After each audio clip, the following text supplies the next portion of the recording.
Remember that cashier at Walmart that was exceptionally beautiful and you knew there was just something different about her? You might have just been looking into the eyes of a disguised galactic being. Hey dudes, what's up? My name is OK Kyle, and if there happens to be any xenobiotic alien life forms out there watching this video for some reason, I just want to give you a message directly from me. Butt stuff is on the table.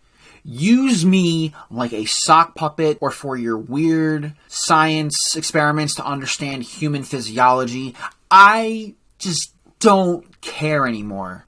I'm willing to do whatever it takes to get off this space rock orbiting a Death Star so I can get away from my species. I am that desperate. So before the aliens come down and we go on an anal adventure together, I want to welcome you back to the Internet X-Files.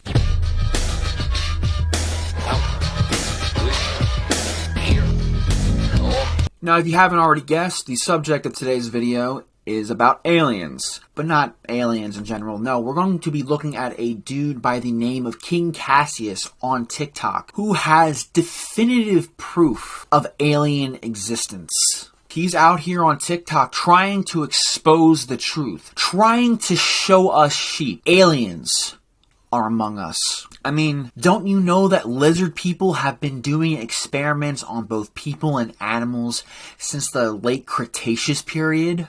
They have been visiting Earth since its creation, and they have been known to do genetic experiments on humans and animals, especially during the time of the dinosaurs. You should know these things. It's in our history books. I mean, all of this seems completely legitimate and not crazy at all to me, right? Right? I mean, what else should I expect from someone who is the self-proclaimed spiritual reincarnation of a Lyran commander? Jesus Christ. It always comes back to the goddamn space lines, doesn't it? I thought I was done talking about the fucking space furries, but I guess I'm not. Now, unlike all of the other conspiracy theorists you may have seen polluting TikTok and the internet in general, I don't know what it is about King Cass here, but he just feels so genuine, you know? Like when I watch his videos, he has this weirdly infectious childlike wonderment and conviction when he talks about lizard people infiltrating the government. They have been known for infiltrating less advanced planets by first offering technology in exchange for resources because they know that these civilizations are looking for technological advancements. I don't know what it is about it, but I just instantly fell in love with it. It's just a pure and wholesome kind of crazy. So now let's watch some videos to see just what kind of evidence he has to the existence of extraterrestrial life forms. So I found this book called The Alien Digest, and this author has put his life's work into this book talking about extraterrestrials. Check out some of his research.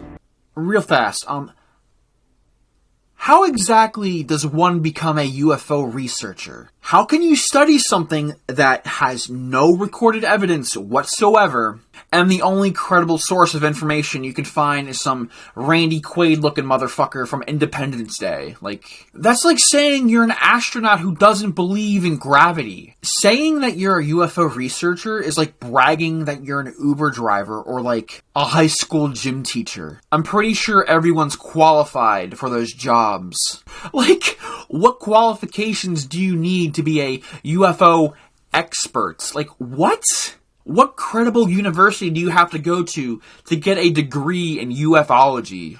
Those white lights you were screaming about, they weren't aliens, okay? So you can calm the fuck down, Fred, okay? You were in a hospital, not a UFO. After you smoked that peyote, you started freaking out. You even tore your clothes off for some reason, saying you wanted to be free. And then you ran down the street to the local Walmart and started frolicking like a newborn deer in the meadows through the aisles, screaming at the top of your lungs like an autistic ape about how the ghost of Jimmy Carter was haunting you every moment you were alive. And then you ran out of the store and then you got hit by a car in the parking lot.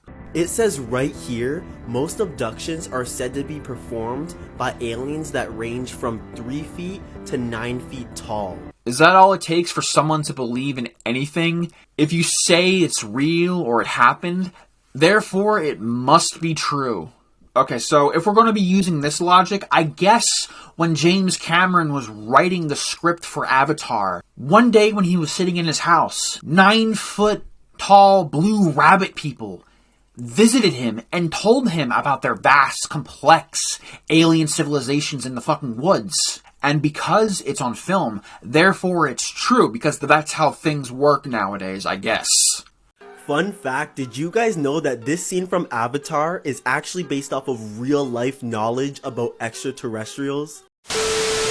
And then it goes on, John Lear said that the government was aware of over 70 varieties of aliens having visited Earth. The most common of these are the Greys. What makes this John Lear guy a credible source of information about aliens? What? And he also has a Netflix documentary? What the fuck? I started building the electronic equipment to make contact with whatever might be out there beyond the Earth. You know what? I think UFO researcher is just another term for stalker. You spend all this time and money trying to call someone who is making it very obvious that they just want to be left alone. And look, I'm sure whatever happened between you two was very magical and deeply moving on an emotional level. It was a one-night stand, you were having fun, many holes were explored in the process. Shit got weird with the tentacles, but you were down with it anyway. The entire night was just one big blur. And then the following day, you woke up to an empty bed because the alien left with shame and regret and has decided to have zero contact with you. It's just cosmic ghosting. But my favorite part has to be at the end of the video when he says this.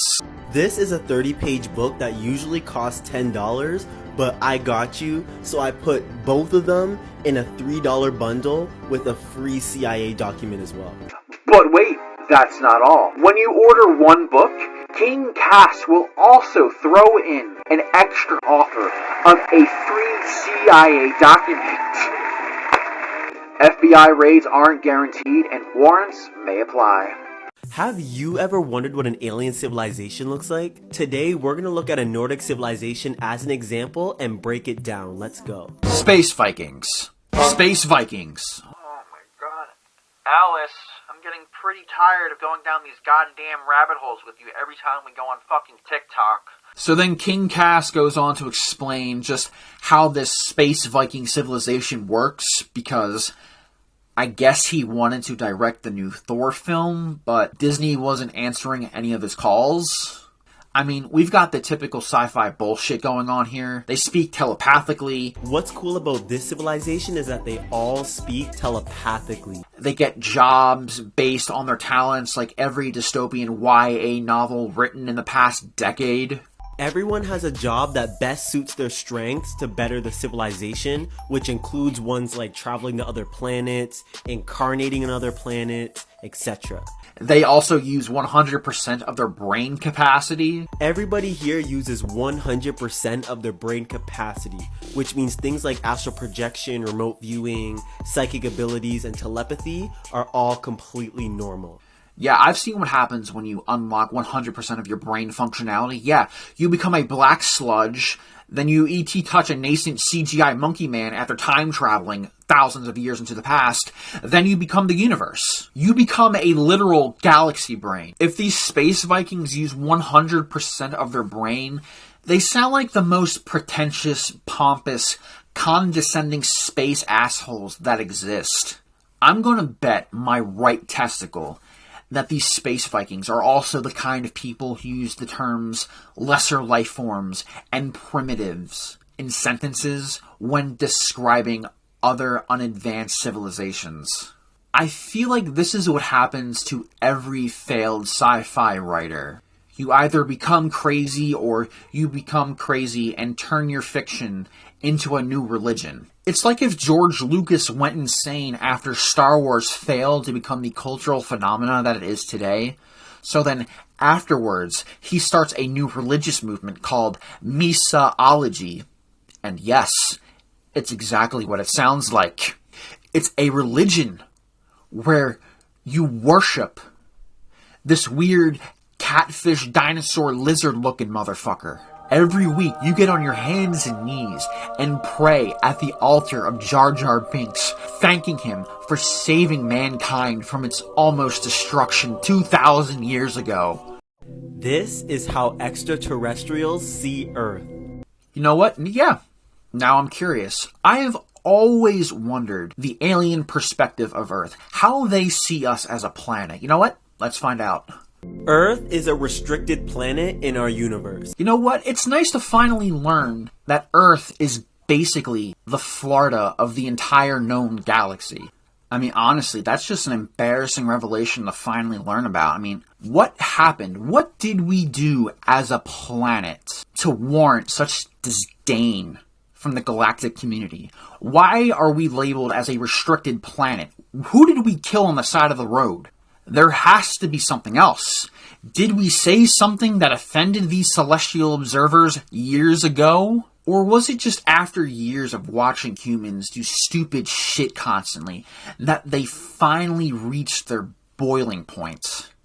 You know what? I thought Earth had so much untapped potential, but for the past several years, these bickering primitives have been arguing about whether these paranormal warriors of a different gender can bust a ghost. I'm getting this close. Every day that I watch them fight, I'm getting this close to launching the fucking nukes. People like Dolores Cannon also report there being a waiting list to incarnate on Earth because all eyes are on this planet right now. So there's a waiting list to have a life here.